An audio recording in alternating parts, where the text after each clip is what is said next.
Investir dans vos rêves, dans vos passions et dans vos projets, c'est quelque chose qui peut faire shifter votre réalité et il faut foncièrement que vous le croyiez. Jingle.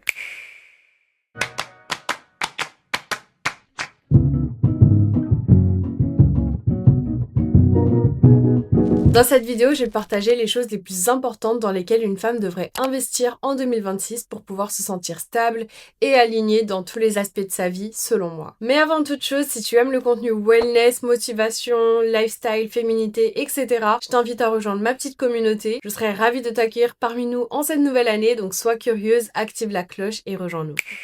Tout d'abord, bonne année 2026, j'espère que vous allez passer la meilleure des années. Je vous souhaite énormément de bonnes choses et j'espère que cette nouvelle année sera remplie de bénédictions pour vous. Vous la sentez comment cette nouvelle année? Dites-moi en commentaire. J'ai l'impression que personne a de mauvais pressentiments pour 2026, donc j'espère qu'on se trompe pas. En tout cas, je manifeste plein de bonnes choses dans nos vies et j'espère que vous serez encore à mes côtés cette année. Poursuivons. Si tu veux construire une vie qui te ressemble et qui te correspond vraiment, il va falloir se familiariser avec l'idée d'investir dans cette vie, donc reste jusqu'à la fin pour avoir tous les tips de comment moi j'ai et je continue d'investir dans la mienne pour faire en sorte qu'elle me plaise et qu'elle soit en harmonie avec ce que je souhaite être plus tard. Avant de te donner les premiers tips quand même, rappelons ce que c'est qu'un investissement parce que j'ai l'impression que quand on parle d'investissement, on a directement l'idée d'une dépense financière alors que ce n'est pas forcément que ça. Selon moi, un investissement, c'est quelque chose dans lequel effectivement on peut mettre de l'argent et certains de ces tips vont en nécessiter, pas tous, mais pas que parce que c'est surtout une chose dans laquelle on va mettre de notre temps, de notre énergie et qu'on va prioriser. Donc maintenant, quand tu vas écouter les tips que je vais te donner et les choses qui, selon moi,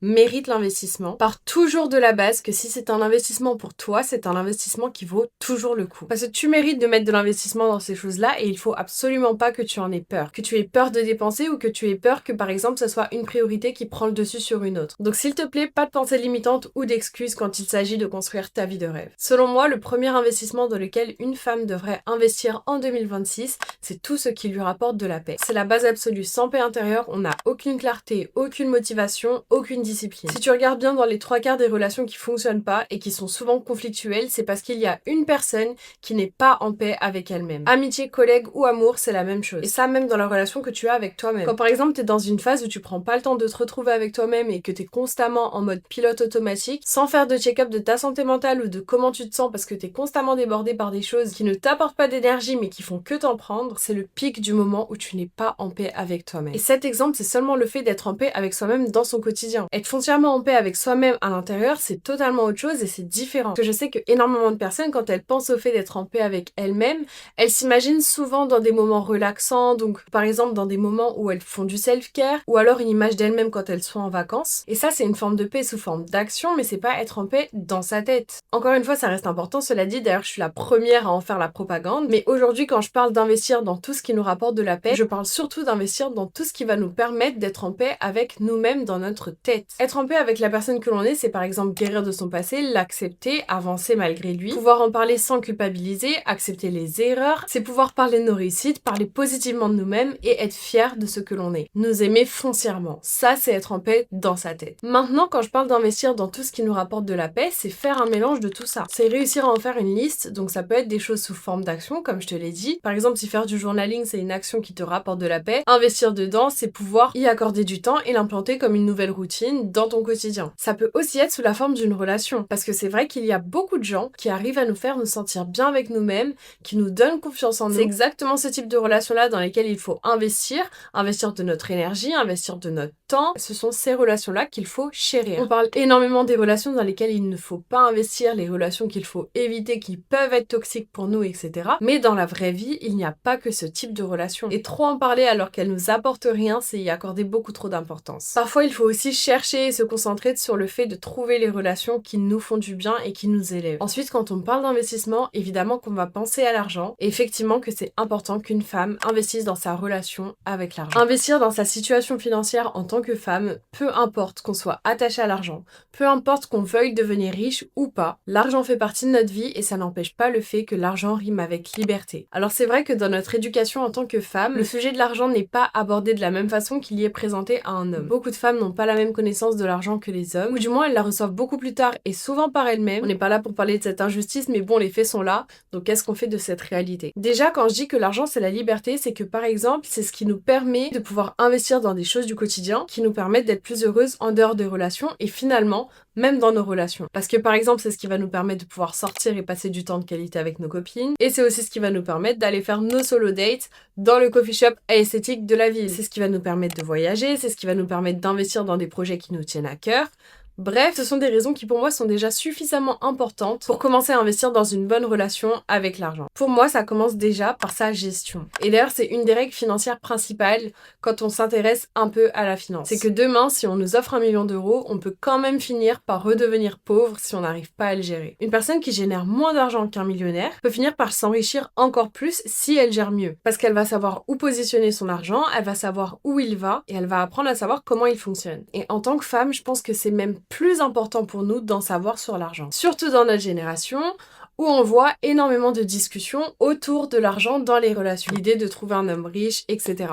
Peu importe ton opinion là-dessus, je pense personnellement qu'on veuille un homme riche ou pas, il faut d'abord savoir comment nous, on peut avoir une relation saine avec notre argent personnel. Moi, je fais partie de la team qui veut avoir de l'argent, en plus du partenaire qui a de l'argent, mais je ne veux absolument pas en dépendre, et pour ne pas en dépendre, il faut que, avant tout, moi-même, je sache gérer mon argent, que je sache l'investir, et que je sache en faire. Parce qu'il en vient de ma liberté, et ma liberté est bien trop précieuse pour qu'elle dépende d'un homme. Donc, en 2026, s'interdire de dépendre de qui que ce soit au niveau de l'argent, doit être une règle de base parce que ça peut vite devenir une mauvaise habitude pour toi-même. Alors oui, en cas d'urgence, c'est vrai que c'est rassurant de savoir vers qui se tourner et je vous souhaite d'avoir des personnes qui peuvent vous offrir de leur aide pour ça. Mais justement, le but, c'est de pouvoir construire une bonne relation avec son porte-monnaie personnel toute l'année pour que la première personne qui puisse nous sauver dans ce type d'urgence, ça soit nous-mêmes. Par rapport à mon rapport à l'argent, mon objectif, c'est de réussir à subvenir à mes besoins et de satisfaire toutes mes envies par moi-même et ne pas avoir à demander ou à dépendre de quelqu'un d'autre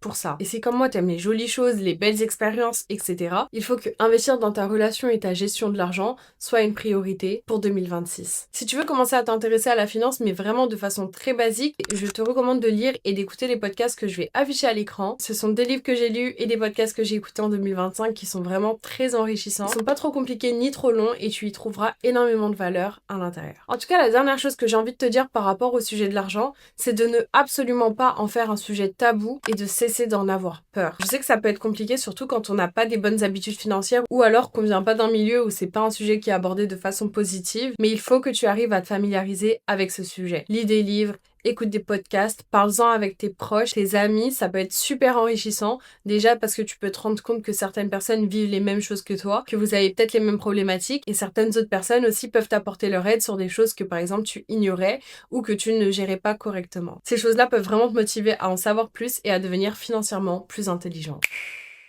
Une autre chose dans laquelle je pense qu'une femme devrait commencer à investir en 2026, qui est très important, c'est sa culture. Très forcée et très ravie de constater que de nos jours, devenir une femme cultivée, c'est à la mode. Croyez-moi, je suis très ravie pour nous. Simplement, Internet a encore tourné cette superbe chose comme un esthétique, et du coup, ça commence à devenir plus intéressant de ressembler à quelqu'un qui a de la culture et qui paraît intelligente, plutôt que de l'être réellement. Et nous, c'est absolument pas ça qu'on veut en 2026. Selon moi, être une femme cultivée, en plus d'être un superbe atout pour sa personnalité, c'est aussi et surtout une superbe ouverture aux opportunités. Je dis souvent que quand je visualise la femme que je souhaite être, ma version idéale de moi-même, j'imagine une femme qui peut parler de 1001 sujets sans se sentir mal à l'aise parce qu'elle n'a pas assez de connaissances. C'est pour ça qu'en 2025, je me suis donné le défi de m'intéresser à certains sujets auxquels je n'étais pas forcément confrontée quotidiennement. Et en 2025, j'ai donc trouvé une grande passion pour la neuroscience et la philosophie. Donc c'est vrai que c'est pas des sujets qui sont non plus super distants de ce que j'aime déjà, donc tout ce qui est développement personnel, le wellness, la productivité, etc., etc.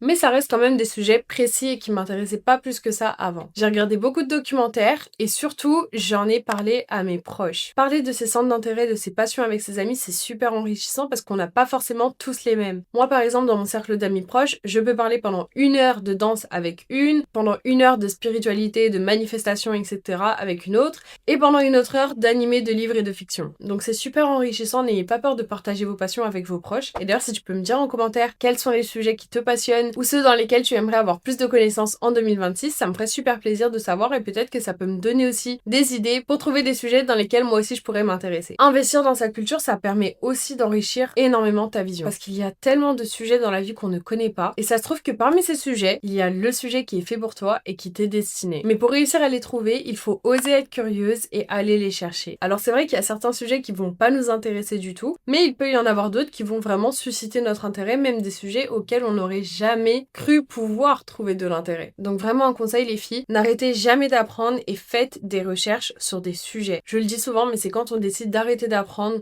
d'arrêter de s'instruire, qu'on échoue et qu'on décide d'abandonner l'idée de s'élever. Par exemple, je vous ai dit qu'en 2025, je me suis intéressée à 2 sujets principaux. Comment j'ai fait? Une fois dans la semaine, je faisais ce que j'appelle une journée de recherche. Choisir un sujet ou plusieurs et d'y accorder au moins un temps dans la semaine où tu vas te poser, tu vas faire des recherches, tu vas écrire les choses que tu as retenues sur ce que tu viens d'apprendre et tu vas continuer de t'instruire dessus toute l'année ou alors pendant un mois. Ça peut être aussi une bonne idée de faire un mois une recherche. Ça te fera beaucoup plus de connaissances. Et tu sais, le sujet n'a pas besoin d'être super sérieux, hein. Ça peut vraiment être quelque chose de très léger, comme la culture cinématographique, la musique, les animaux, l'industrie de la beauté, le montage vidéo. Tout ce qui rapporte des connaissances, on prend. Beaucoup vont aussi dire d'apprendre de nouvelles langues quand il s'agit d'élargir sa culture et je suis d'accord avec ça. Par exemple, pour moi, savoir parler anglais, c'est une base à avoir. Donc si c'est un de tes objectifs en 2026, de mieux parler anglais, c'est évidemment quelque chose que je te recommande aussi.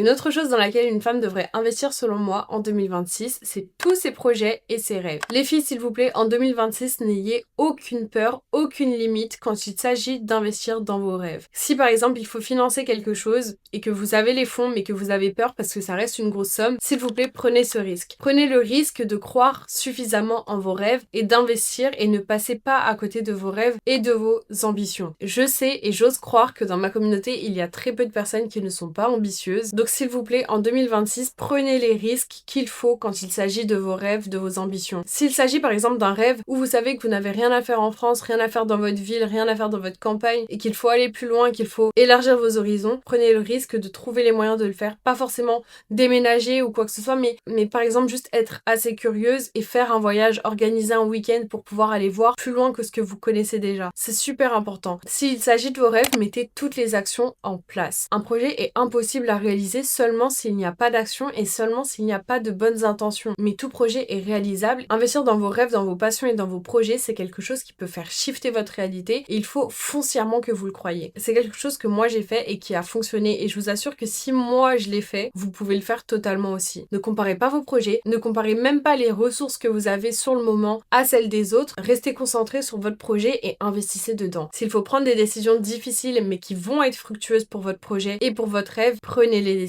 Prenez la décision difficile. Pourquoi je dis que c'est super important d'investir dans ses projets et dans ses passions en tant que femme? C'est parce que c'est quelque chose qui va nous permettre de non seulement nous sentir plus épanouies dans notre vie, c'est aussi ce qui va nous permettre de construire une confiance en nous personnelle, mais aussi sociale. Parce que si ensuite plus tard vous avez envie d'entreprendre dans d'autres choses, pouvoir montrer que vous avez été assez forte pour pouvoir mettre en place des actions par passion, par amour de votre projet, ça met en avant un trait de votre personnalité qui est très attrayant. Si t'es une femme ambitieuse, c'est déjà super, mais sans action concrète, ça ne suffira jamais parce qu'au final, ça ne restera que des mots, que des idées, qu'une envie. Il faut réussir à savoir montrer des choses aussi. Et même si on va au-delà de tout ça, au-delà du fait que socialement, ça nous donne confiance, etc., etc., je pense que c'est super important en tant que femme d'investir dans un projet et d'investir dans ses rêves pour une autre raison qui peut aussi sembler banale, mais un jour, pour beaucoup d'entre nous, on finira par être la figure maternelle d'un foyer. Et je trouve ça tellement triste quand une femme se dit qu'elle s'est perdue dans ce rôle-là et qu'elle ne se retrouve plus en tant que femme. Et c'est pour ça que je pense qu'avoir un projet, avoir un rêve que l'on a créé, que l'on a façonné, c'est quelque chose qui va nous rappeler qu'on est bien plus qu'une figure maternelle, bien plus qu'une maman, qu'on est aussi une femme qui a des projets, qui a des ambitions,